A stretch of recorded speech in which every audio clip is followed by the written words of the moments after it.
Assalamualaikum warahmatullahi wabarakatuh. Saya Muhammad Rizky Sabarudin dari kelas BSA 6A ingin melanjutkan tentang teori konseptual, yaitu bangunan makna dalam hubungan simbol bahasa dan konteks bahasa, emosional, situasi, dan budaya pemeran bahasa.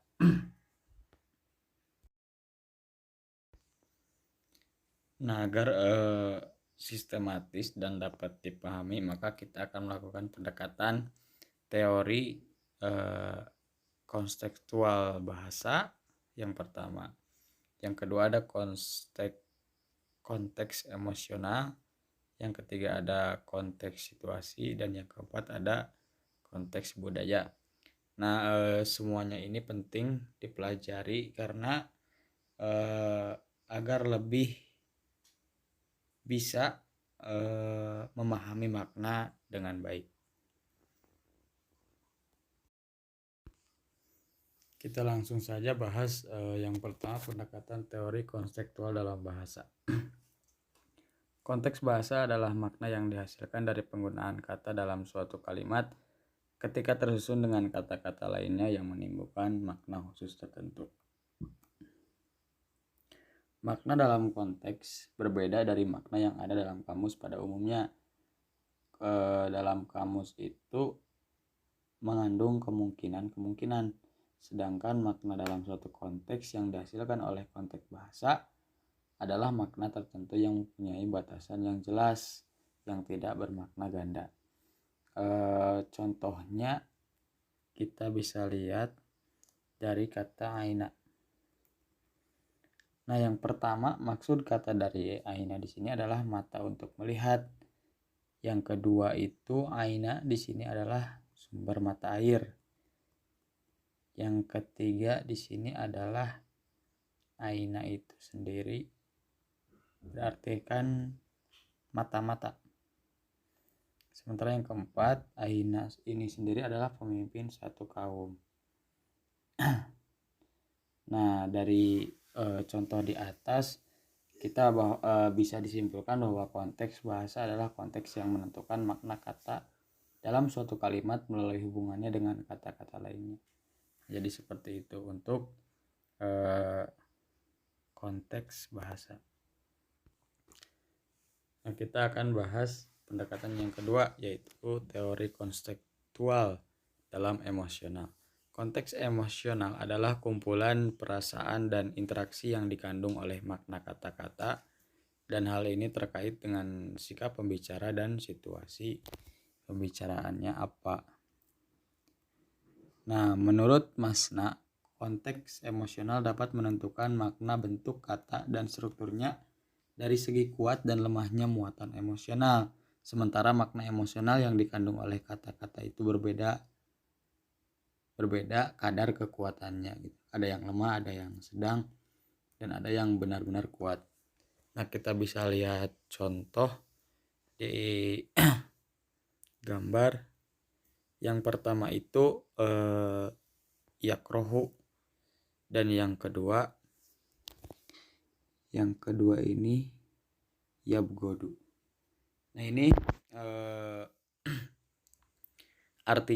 artinya sama, benci, tetapi yakrohu ini maknanya sangat benci, dan yabgodu ini hanya benci saja. Jadi takarannya memang berbeda. Yakrohu itu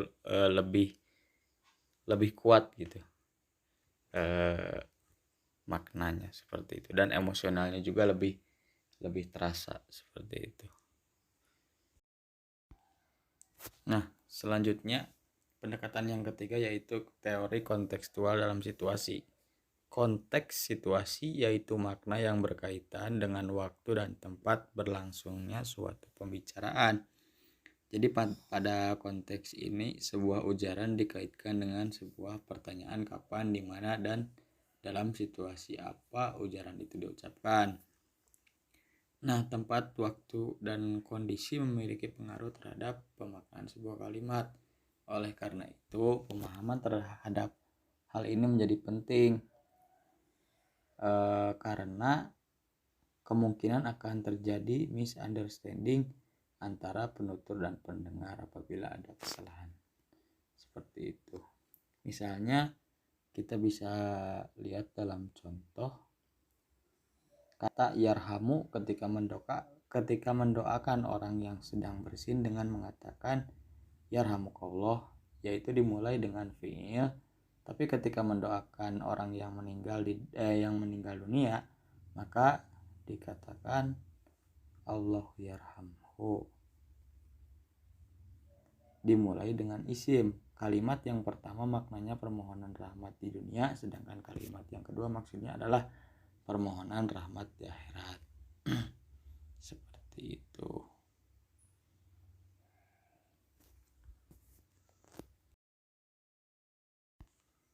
Selanjutnya yang terakhir yaitu pendekatan teori kontekstual dalam budaya pemeran bahasa.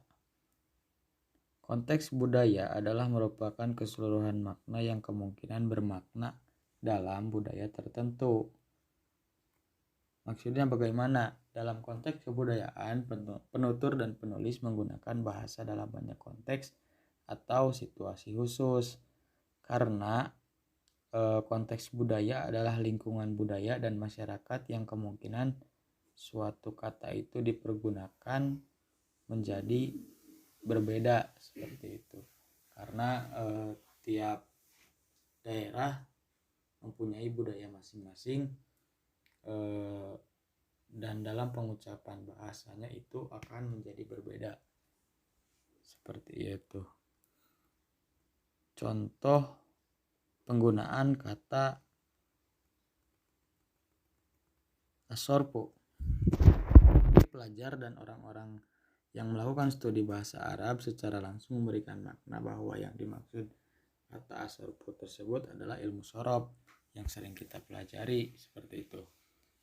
Tetapi bagi para pelajar agronomi maka kata asorfu tersebut adalah merupakan istilah ilmiah yang menunjukkan pada suatu kegiatan atau usaha untuk mengalirkan air. Oleh karena itu bagi mereka kata asorfu ini biasanya berhubungan dengan istilah lain, yaitu arroy wasorfu. Namun mereka tidak merasakan adanya kesamaran dengan istilah asorfu dan nahwu yang digunakan oleh pembelajar bahasa Arab dalam percakapan mereka. Namun jika kata asorfu tersebut digunakan dalam bidang keuangan dan perdagangan, maka ia memiliki makna yang lain lagi yang menunjukkan pada penukaran uang. Jadi memang konteks budaya ini sangat luas. Jadi ketika kita berada di dalam suatu budaya dan kita bandingkan dengan budaya yang lain, maka pasti ada kata yang katanya sama namun artinya berbeda. Seperti itu.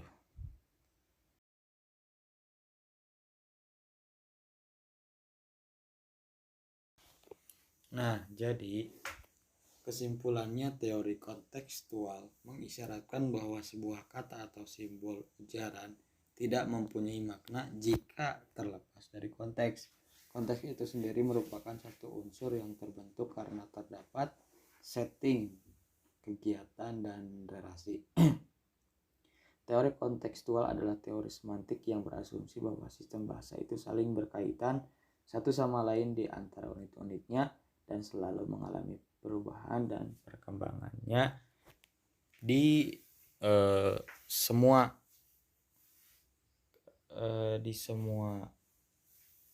bidang, di semua ilmu bahasa. Jadi wajib kita mengetahui tentang konteks karena ini merupakan ilmu bahasa yang sangat penting seperti itu. Nah, mungkin itu saja kesimpulan dari presentasi tentang konteks. Mohon maaf apabila masih banyak kekurangan. Selebihnya mohon maaf. Dan saya ucapkan terima kasih. Wassalamualaikum warahmatullahi wabarakatuh.